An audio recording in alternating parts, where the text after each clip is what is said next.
在现在这个地方呢，你可以看到我们这边的桌上有4台 MacBook， 有2015年最后一代，就是背后还会发光苹果的 MacBook Pro， 还有2019年15寸末代的 MacBook Pro，2021年 M1 晶片第一代的这个 MacBook Air， 以及我们2022年配备 M1 Pro 最新的那个 MacBook Pro。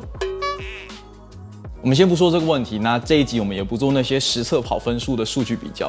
因为网络上已经很多测试嘛。今天我想跟大家分享一下关于 Mac 的一些挑选心法，然后分析一下什么样的人适合买 MacBook Pro， 什么样的适合买 MacBook Air， 那你又可以怎么样去挑选，以及之后的那个 Mac 产品线的一些预测。先欢迎大家回到这一周的摄影乐家，我是阿元，在这边先祝大家新年快乐，然后虎年行大运。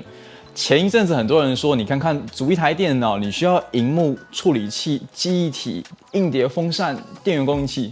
哦，对，你还要再加那个一直很缺货的那个显示卡。结果现在号称2022、2021地表最强笔电那个 M1 Pro、M1 Max 才卖这个价格，它不香吗？啊，真香！哎呀，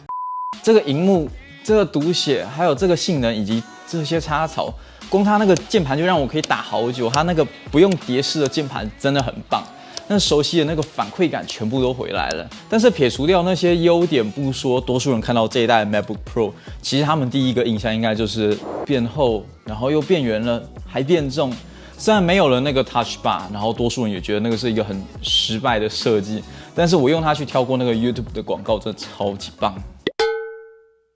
除此之外，它还多了这一个迷之刘海。然而，它还是不支援那个 Face ID 的脸部解锁，而且价格那个 Air 跟 Pro 拉得越来越开，而且价差还不小。不像以前，就是我们觉得好像就你只要花客制硬碟或客制记忆体的钱，就可以从 Air 直接变到 Pro 去。现在你把 Air 给到顶，它的价格才刚好碰到 Pro 的那个标准基本款，所以你真的会有需要用到那个 M1 Pro 或是 M1 Max 吗？那我们又回到那个需求的问题，而且需求的差异性比以前差异更多。以前我们可以说就是我们可能差个核心数啊，然后差个风扇，或是以前又觉得重量可能就差那么一点，但是这是考量到那个辨析性的状况，适当的那个重量差异是真的拉开了，那就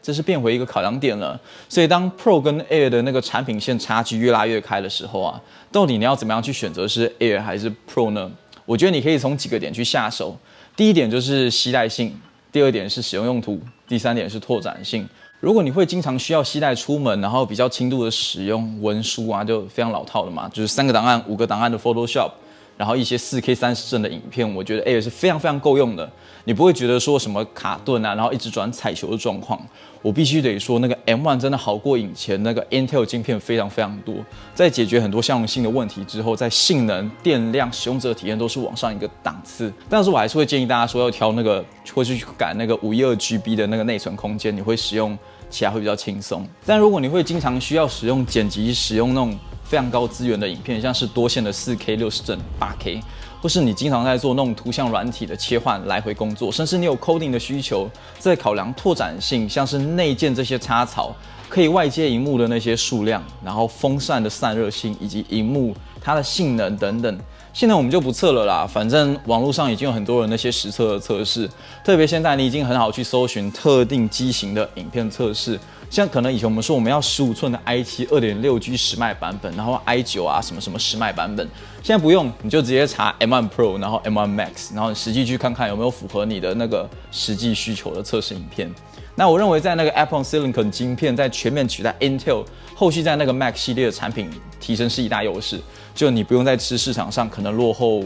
别人的一个零件，然后电池续航的一个提升，特别是对自家软体像 Final Cut、Motion 这一些的最佳化等等。那你还可以搭配这个苹果计时器去看，例如说2022年它在这边我们推荐购买那个 iMac 27寸，因为现在在这个时间点它还是使用 Intel 旧晶片，是全系里面唯一在使用旧晶片的部分。非常有可能在今年就会迎来它的一次大更新，因为它已经蛮长一段时间就是没有做更新了嘛。那同样你也可以在这边看到其他机型，包含 iPad 的计时器。那我会把这个连结放在右上角，大家可以自己去看看当下有什么时间点，可能什么产品很快就会更新。特别尤其是像我们现在接近春季发表会啊，或是到时候接近秋季发表会的时候，大家可以留意一下。以上就是帮大家整理一些关于 Mac， 然后一些 Apple 产品的一些选购技巧。那大家不知道觉得今天的内容有没有符合你想要找的资料呢？欢迎大家在底下留言区跟我们分享，或者是你想要知道更多的内容的话，可以在底下留言区跟我们留言。